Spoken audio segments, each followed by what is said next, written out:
Quand mon oncle mourut, j'héritai d'une parcelle de terre près d'Abomey, au sud du Bénin. Je n'étais pas revenue au pays depuis l'adolescence. Mes parents avaient émigré en France alors que j'étais encore enfant, et même si je parlais toujours le fond et gardais en mémoire les rythmes de mon enfance, je ne me sentais plus vraiment d'ici. Mais la lettre du notaire était formelle. Le terrain, étroit et en forme de croissant, se trouvait à la lisière d'un village nommé Zunoué, plutôt un hameau qu'un bourg. Il y avait, disait-il, une petite maison et un avertissement, rédigé de la main de mon oncle lui-même, bien qu'il fût mort de quelque chose d'aussi banal que la vieillesse. L'avertissement tenait en peu de mots. « Si tu dois venir, ne coupe pas l'arbre, laisse-la. » J'avais cru à une plaisanterie, une formule poétique ou l'une de ces énigmes que les anciens aiment laisser derrière eux. Je n'avais pas revu mon oncle depuis plus de 20 ans. Nous n'étions pas proches. Pourtant, lorsque je me retrouvai face à cette terre rouge, craquelée par le soleil, et à la maison solitaire qui s'y dressait, l'arbre me sauta aux yeux aussitôt. Un manguier colossal, plus vieux que tout ce que j'avais jamais vu. Ses branches lourdes ployaient sous les fruits qui luisaient comme de l'or au soleil. Juste derrière la maison, ses racines éclataient la terre, noueuses et tendues comme des doigts qui refusaient de lâcher prise. La maison, elle, tenait encore debout. Toit de tôle, mur de ciment, volets bleus passés. La poussière avait gagné tous les meubles. Je balayais, j'aérais et passais la nuit sur un vieux lit de camp, sous une moustiquaire qui pendait au-dessus de moi comme un spectre. Cette nuit-là, je rêvais d'une femme. Elle se tenait sous le manguier, de dos, la tête enveloppée d'un linge blanc, la robe simple, ancienne, faite main. Je ne voyais pas son visage, je n'entendais pas sa voix, mais ses émotions me traversaient, du chagrin surtout, un chagrin lourd, lent, qui semblait s'accrocher à mes côtes. Dans le rêve, elle tendit la main vers l'arbre, posa un instant sa paume sur l'écorce. Lorsqu'elle se tourna vers moi, je m'éveillai avant d'apercevoir ses traits. Ce n'était pas effrayant, seulement triste. Je mis cela sur le compte du décalage horaire et de l'étrangeté de revenir dans un lieu à peine reconnu. Mais au matin, devant la porte, une poignée de mangues formait un cercle parfait. Fraîche, perlée de rosée, sans morsure, sans trace d'animaux. Je n'y touchais pas. Le lendemain, j'interrogeai un villageois au sujet de l'arbre. Un vieil homme nommé Mathieu, vêtu d'une chemise à demi boutonnée, parlant d'une voix basse, comme si l'air lui-même avait des oreilles. Lorsque je mentionnai le manguier derrière la maison, son expression changea.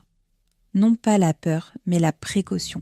« Cet arbre est très ancien, dit-il, plus vieux que quiconque ici. Ton oncle le respectait. » Je demandai pourquoi. Il répondit seulement « Il était à elle, avant que cette terre n'appartienne à qui que ce soit. Elle n'est jamais partie. » Encore une fois, je crus à un conte, une fable pour touristes ou pour les parents perdus de vue comme moi. Mais quelque chose dans son timbre m'empêcha d'en rire.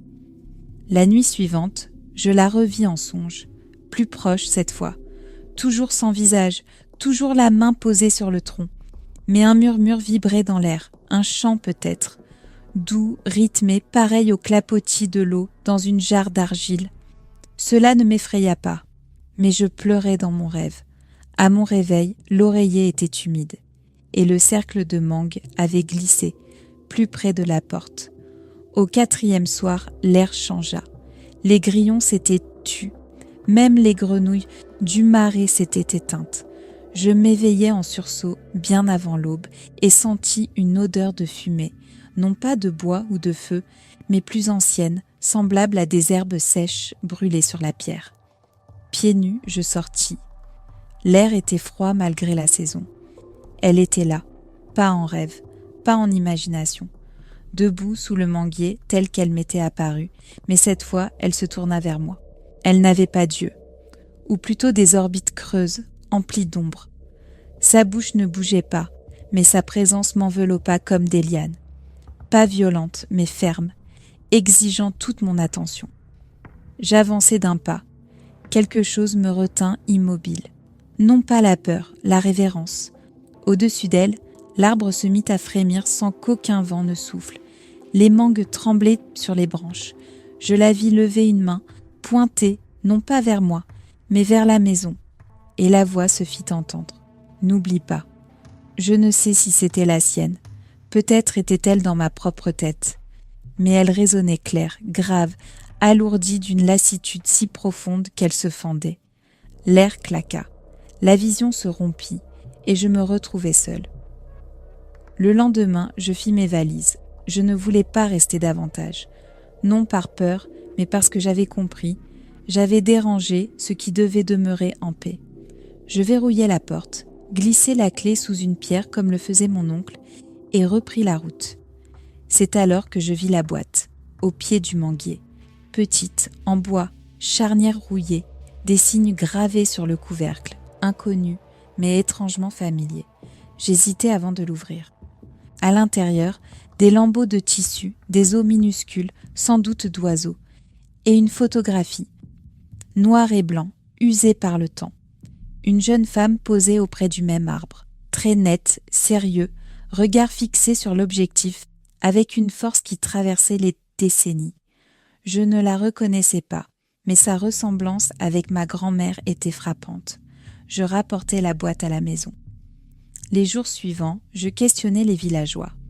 Peu acceptèrent de parler. Mais, morceau par morceau, j'assemblai l'histoire. La femme s'appelait Aluna, guérisseuse, accoucheuse, pratiquante du Vaudin. Non pas la caricature, mais le vrai. Elle vivait sur ces terres avant que l'administration coloniale ne les découpe. Elle soignait quand les médecins échouaient, mais elle s'attira des inimitiés, un voisin jaloux, dit-on, et fut accusée de sorcellerie, au sens le plus noir. On brûla sa maison, on voulut la brûler, elle aussi, mais elle disparut avant qu'on ne l'atteigne. Le manguier, disait-on, avait poussé des cendres de son foyer. Certains affirmaient qu'elle l'avait planté elle-même, d'autres qu'il avait germé de lui-même.